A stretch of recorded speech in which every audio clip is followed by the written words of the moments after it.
ꯃꯌꯥꯝꯗ ꯑꯩ ꯚꯤꯗꯤꯑꯣ ꯑꯃꯒ ꯑꯃꯨꯛ ꯁꯦꯌꯔ ꯇꯧꯖꯔꯛꯑꯒꯦꯀꯣ ꯑꯗꯣ ꯉꯁꯤꯒꯤ ꯚꯤꯗꯤꯑꯣꯁꯤꯗꯤ ꯑꯩꯈꯣꯏꯒꯤ ꯀꯩꯅꯣꯒꯤ ꯍꯥꯏꯇꯥꯔꯦꯀꯣ ꯍꯥꯏꯗꯤ ꯃꯇꯝꯒꯨꯝꯕ ꯐꯪꯗꯕꯒꯨꯝꯕ ꯂꯩꯅꯀꯣ ꯍꯥꯏꯗꯤ ꯃꯦꯅꯤꯐꯦꯁꯇꯦꯁꯟ ꯇꯧꯕꯁꯦ ꯍꯥꯏꯗꯤ ꯊꯕꯛ ꯁꯨꯝ ꯆꯤꯟꯕ ꯉꯟꯇꯥꯅꯒ ꯆꯠꯄ ꯈꯣꯠꯄ ꯑꯗꯨꯃꯥꯏꯅ ꯂꯩꯕ ꯑꯣꯏꯔꯒꯗꯤ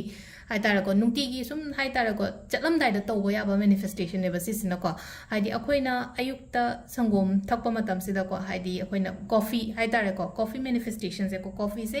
ꯚꯤꯅꯁꯀ ꯂꯤꯡꯛ ꯑꯣꯏꯌꯦꯕ ꯑꯩꯈꯣꯏꯅ ꯁꯤꯅꯃꯟ ꯄꯥꯎꯗꯔ ꯀꯔꯤ ꯀꯔꯥ ꯍꯥꯏꯁꯦ ꯍꯔꯕꯁꯇꯁꯨ ꯀꯔꯤꯗꯁꯨ ꯍꯥꯏꯇꯥꯔꯦꯀꯣ ꯍꯥꯏꯗꯤ ꯊꯛꯅꯕ ꯆꯥꯅꯕ ꯀꯩꯅꯣꯗꯁꯨ ꯑꯗꯨꯝ ꯈꯔ ꯍꯥꯏꯇꯥꯔꯦꯀꯣ ꯄ꯭ꯂꯥꯅꯦꯠꯀ ꯂꯤꯡꯛ ꯑꯣꯏꯕ ꯈꯔ ꯑꯗꯨꯝ ꯂꯩꯌꯦꯕ ꯆꯥꯗꯗꯤ ꯌꯥꯗꯦꯀꯣ ꯆꯥꯁꯤꯅ ꯑꯃꯨꯛ ꯍꯥꯏꯗꯤ ꯑꯩꯈꯣꯏꯒꯤ ꯆꯥꯁꯤꯅ ꯑꯃꯨꯛ ꯁꯦꯇꯔꯟꯒ ꯑꯃꯨꯛ ꯍꯥꯏꯇꯥꯔꯦꯀꯣ ꯂꯤꯡꯛ ꯇꯧꯕ ꯑꯗꯨꯅ ꯀꯣꯐꯤꯗ ꯇꯧꯕ ꯌꯥꯏꯑꯕꯀꯣ ꯀꯣꯐꯤꯗ ꯇꯧꯕ ꯌꯥꯕꯁꯦ ꯑꯩꯈꯣꯏꯅ ꯁꯪꯒꯣꯝ ꯂꯧꯕꯤꯔꯅꯤꯀꯣ ꯁꯪꯒꯣꯝꯁꯦ ꯑꯗꯨꯝ ꯍꯥꯏꯇꯥꯔꯦꯀꯣ ꯑꯩꯅ ꯑꯌꯨꯛꯇ ꯁꯨꯝ ꯀꯩꯅꯣ ꯊꯛꯄ ꯃꯤꯒꯨꯝꯕ ꯑꯣꯏꯔꯒꯗꯤ ꯑꯗꯣ ꯌꯥꯔꯒꯗꯤ ꯀꯣꯐꯤꯒꯨꯝꯕ ꯑꯣꯏꯅ ꯇꯧꯕꯤꯌꯨꯀꯣ ꯍꯥꯏꯗꯤ ꯁꯤꯁꯦꯀꯣ ꯑꯗꯣ ꯁꯨꯝ ꯈꯤꯇꯪ ꯍꯥꯞꯄꯅꯤꯅꯀꯣ ꯍꯥꯏꯗꯤ ꯑꯩꯈꯣꯏꯒꯤ ꯅꯨꯡꯇꯤꯒꯤ ꯁꯨꯝ ꯀꯩꯅꯣ ꯇꯧꯒꯗꯕꯁꯦ ꯑꯩꯅ ꯊꯛꯀꯗꯕ ꯆꯥꯡ ꯍꯥꯏꯇꯥꯔꯦꯀꯣ ꯁꯨꯒꯔ ꯍꯥꯏꯔꯁꯤꯅꯦꯀꯣ ꯍꯥꯏꯗꯤ ꯁꯨꯒꯔ ꯑꯃ ꯑꯗꯨꯝ ꯀꯩꯅꯣ ꯇꯧꯔꯒ ꯆꯤꯅꯤ ꯏꯆꯝ ꯆꯝꯕ ꯆꯤꯅꯤ ꯑꯗꯨꯝ ꯍꯥꯞꯄꯤꯔꯁꯨ ꯌꯥꯏꯀꯣ ꯑꯩꯅ ꯆꯤꯅꯤ ꯂꯩꯇꯕꯒꯤ ꯁꯤꯒꯤ ꯑꯩꯈꯣꯏ ꯁꯨꯒꯔ ꯐ꯭ꯔꯤꯒꯤ ꯀꯩꯅꯣꯁꯦ ꯑꯣꯏꯅ ꯍꯥꯞꯄꯦꯀꯣ ꯑꯗꯨꯒ ꯀꯃꯥꯏꯅ ꯇꯧꯒꯗꯒꯦ ꯍꯥꯏꯕ ꯃꯇꯝꯗ ꯑꯌꯨꯛꯇ ꯁꯤ ꯀꯣꯐꯤ ꯊꯛꯄ ꯃꯇꯝꯁꯤꯗꯀꯣ ꯍꯥꯏꯗꯤ ꯑꯩꯈꯣꯏꯅ ꯆꯥꯃꯁꯁꯦ ꯁꯨꯃꯥꯏꯅ ꯁꯨꯝ ꯑꯣꯠꯄꯁꯤꯗꯀꯣ ꯑꯩꯒꯤ ꯏꯟꯇꯦꯟꯁꯟꯗꯣ ꯍꯥꯏꯇꯥꯔꯦꯀꯣ ꯍꯥꯏꯗꯤ ꯑꯩꯅ ꯄꯥꯝꯃꯤꯕ ꯄꯣꯠꯇꯣ ꯈꯜꯂꯨꯕ ꯁꯨꯝ ꯍꯥꯏꯇꯥꯔꯦ ꯑꯩꯅ ꯑꯣꯏꯍꯟꯅꯤꯡꯉꯤꯕꯗꯣ ꯍꯥꯏꯇꯥꯔꯦꯀꯣ ꯉꯁꯤ ꯊꯕꯛ ꯆꯠꯇꯣꯏꯅꯦ ꯉꯁꯤꯁꯦ ꯏꯟꯇꯔꯚ꯭ꯌꯨ ꯂꯩꯌꯦ ꯉꯁꯤꯁꯦ ꯑꯦꯛꯖꯥꯝ ꯂꯩꯌꯦ ꯅꯠꯇ꯭ꯔꯒ ꯑꯔꯨꯕ ꯊꯕꯛ ꯂꯩꯌꯦꯀꯣ ꯑꯗꯨꯒꯤ ꯄꯣꯠꯇꯨꯒꯤꯗꯃꯛꯇ ꯍꯥꯏꯇꯥꯔꯦꯀꯣ ꯍꯥꯏꯗꯤ ꯑꯩꯁꯦ ꯉꯁꯤ ꯃꯥꯏ ꯄꯥꯛꯄ ꯑꯣꯏꯔꯛꯄ ꯈꯣꯠꯄ ꯍꯥꯏꯅ ꯑꯗꯨꯃꯥꯏꯅ ꯈꯟꯕꯤꯕ ꯍꯥꯏꯇꯥꯔꯦꯀꯣ ꯑꯗꯨ ꯅꯠꯇ꯭ꯔꯒꯁꯨ ꯑꯇꯣꯞꯄ ꯁꯨꯝ ꯗꯦꯂꯤ ꯂꯥꯏꯐꯀꯤ ꯑꯣꯏꯅ ꯍꯥꯏꯔꯒꯁꯨꯀꯣ ꯑꯩꯅ ꯍꯧꯖꯤꯛ ꯑꯩꯉꯣꯟꯗ ꯅꯨꯡꯉꯥꯏꯇꯕ ꯈꯣꯠꯇꯕꯒꯨꯝꯕ ꯂꯩꯔꯒꯗꯤ ꯑꯩꯅ ꯑꯣꯏꯍꯟꯅꯤꯡꯉꯤꯕ ꯄꯣꯠꯇꯣ ꯍꯥꯏꯇꯥꯔꯦꯀꯣ ꯍꯥꯏꯗꯤ ꯀꯣꯐꯤꯁꯦ ꯑꯣꯠꯄ ꯃꯇꯝꯁꯤꯗ ꯁꯨꯝ ꯈꯟꯗꯣꯏꯅꯦꯕ ꯑꯩꯅ ꯄꯥꯝꯃꯤꯕ ꯄꯣꯠꯇꯣꯀꯣ ꯑꯗꯨꯒ ꯀꯃꯥꯏꯅ ꯇꯧꯒꯦ ꯇꯧꯔ ꯑꯗꯨꯒ ꯄꯥꯝꯗꯕ ꯄꯣꯠꯅ ꯑꯃꯨꯛ ꯍꯥꯏꯇꯥꯔꯦꯀꯣ ꯍꯥꯏꯗꯤ ꯑꯦꯟꯇꯤ ꯀ꯭ꯂꯣꯛꯋꯥꯏꯁꯇ ꯑꯃꯨꯛ ꯍꯥꯏꯇꯥꯔꯦꯀꯣ ꯃꯅꯤꯡꯗ ꯍꯜꯂꯛꯄ ꯍꯥꯏꯇꯥꯔꯦꯀꯣ ꯔꯤꯂꯤꯁ ꯇꯧꯍꯟꯕꯒꯤ ꯇꯥꯏꯞꯇ ꯍꯥꯏꯇꯥꯔꯦꯀꯣ ꯁꯤꯁꯤꯅ ꯍꯥꯏꯗꯤ ꯁꯤꯅ ꯔꯤꯂꯤꯁ ꯇꯧꯍꯟꯕ ꯂꯩꯔꯦꯅꯀꯣ ꯑꯗꯨꯒ ꯔꯤꯂꯤꯁ ꯇꯧꯍꯟꯕꯁꯤꯅ ꯀꯣꯟꯅ ꯇꯧꯀꯣ ꯍꯥꯏꯗꯤ ꯀ꯭ꯂꯣꯛꯋꯥꯏꯁꯇ ꯑꯣꯜꯂꯒ ꯑꯩꯅ ꯄꯥꯝꯖꯔꯤꯕ ꯄꯣꯠꯇꯣ ꯍꯥꯟꯅ ꯁꯨꯝ ꯈꯟꯕ ꯍꯥꯏꯇꯥꯔꯦꯀꯣ ꯁꯨꯝ ꯍꯥꯏꯗꯤ ꯑꯩꯅ ꯆꯠꯇꯣꯔꯤꯕ ꯊꯕꯛ ꯑꯩꯒꯤ ꯂꯥꯏꯐꯀꯤ ꯀꯩꯀꯩ ꯁꯤꯒꯨꯝꯕ ꯃꯌꯥꯝꯁꯦ ꯂꯣꯏꯅ ꯐꯕ ꯑꯣꯏꯍꯟꯕꯤꯌꯨꯀꯣ ꯍꯥꯏꯅꯀꯣ ꯑꯗꯨꯒ ꯍꯥꯏꯗꯤ ꯑꯩꯒꯤ ꯅꯨꯡꯉꯥꯏꯇꯕ ꯑꯩꯒꯤ ꯁ꯭ꯇ꯭ꯔꯦꯁꯅꯤ ꯈꯪꯗꯦ ꯑꯦꯟꯖꯥꯏꯇꯤꯅꯤ ꯈꯪꯗꯦ ꯑꯩꯒꯤ ꯑꯅꯥꯕꯅꯤ ꯈꯪꯗꯦ ꯁꯤꯒꯨꯝꯕ ꯃꯌꯥꯝꯁꯦ ꯂꯣꯏꯅ ꯔꯤꯂꯤꯁ ꯇꯧꯈ꯭ꯔꯁꯅꯨꯀꯣ ꯍꯥꯏꯅ ꯑꯗꯨꯃꯥꯏꯅ ꯈꯟꯕꯤꯕ ꯍꯥꯏꯇꯥꯔꯦꯀꯣ ꯁꯤꯒꯤ ꯀꯣꯐꯤ ꯃꯦꯅꯤꯐꯦꯁꯇꯦꯁꯟꯁꯦꯀꯣ ꯅꯨꯡꯇꯤꯒꯤ ꯇꯧꯕ ꯌꯥꯏꯀꯣ ꯁꯤꯁꯦ ꯑꯌꯨꯛꯇ ꯍꯥꯏꯗꯤ ꯀꯣꯐꯤꯒꯨꯝꯕ ꯑꯗꯨꯝ ꯁꯤꯖꯤꯟꯅꯕ ꯃꯤꯒꯨꯝꯕ ꯂꯩꯔꯒꯗꯤꯀꯣ ꯑꯩꯅ ꯍꯥꯏꯗꯤ ꯆꯥꯗꯗꯤ ꯇꯧꯕꯤꯒꯅꯣ ꯆꯥꯁꯦ ꯑꯃꯨꯛ ꯑꯩꯅ ꯍꯥꯏꯁꯦ ꯄ꯭ꯂꯥꯅꯦꯠꯁꯦ ꯉꯁꯥꯏꯒꯤ ꯍꯥꯏꯗꯤ ꯀꯣꯐꯤꯁꯤꯅ ꯚꯤꯅꯁꯀ ꯔꯨꯜ ꯇꯧꯕꯅꯤꯅ ꯍꯥꯏꯗꯤ ꯚꯤꯅꯁ ꯍꯥꯏꯔꯒꯗꯤ ꯍꯥꯏꯗꯤ ꯑꯐꯕ ꯉꯁꯥꯏꯒꯤ ꯂꯛꯖꯔꯤ ꯑꯕꯟꯗꯦꯟꯁ ꯄ꯭ꯔꯣꯁꯄꯤꯔꯤꯇꯤꯒꯤ ꯄ꯭ꯂꯥꯅꯦꯠ ꯑꯣꯏꯅꯀꯣ ꯁꯤꯃ ꯂꯩꯔꯦꯀꯣ ꯁꯤꯁꯤꯅ ꯀꯣꯐꯤꯒꯤ ꯂꯩꯔꯦꯀꯣ ꯏꯁꯤꯡ ꯍꯥꯏꯔꯁꯦꯀꯣ ꯏꯁꯤꯡꯗꯁꯨꯀꯣ ꯍꯥꯏꯗꯤ ꯃꯦꯅꯤꯐꯦꯁꯇꯦꯁꯟꯁꯅꯦ ꯍꯥꯏꯕꯁꯨ ꯌꯥꯏꯀꯣ ꯀꯩꯁꯨ ꯀꯥꯏꯗꯦꯀꯣ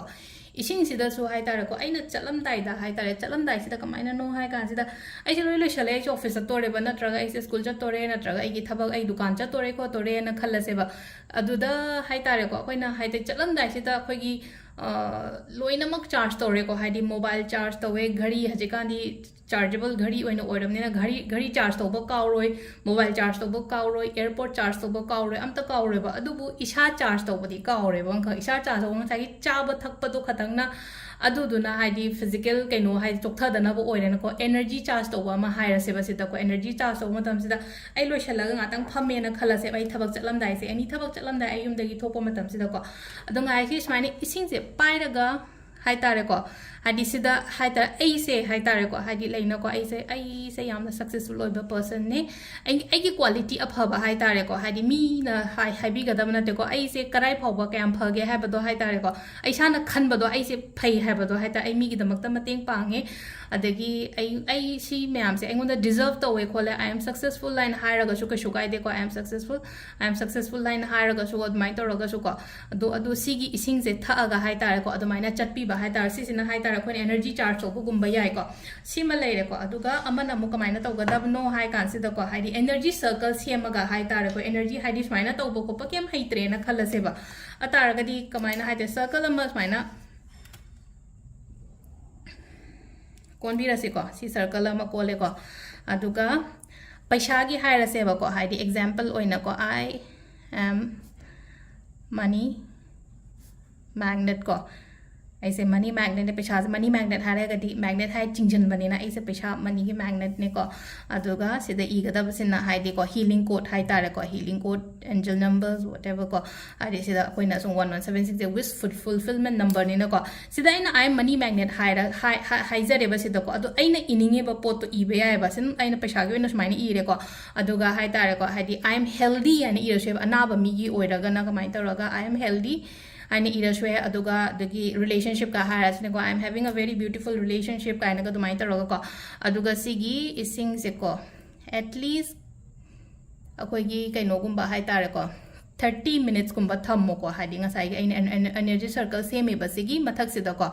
aduga kamaina tawgadage hai kan se si sing se thakpi ba hai tare ko hadi thakko matam da intention do hai tare ko hadi aina pam bo to hadi wakhan do da khallo ba hadi money magnet hai ne pesa je dum fazana flow do hajik change gi life ta ko ta hai tare ko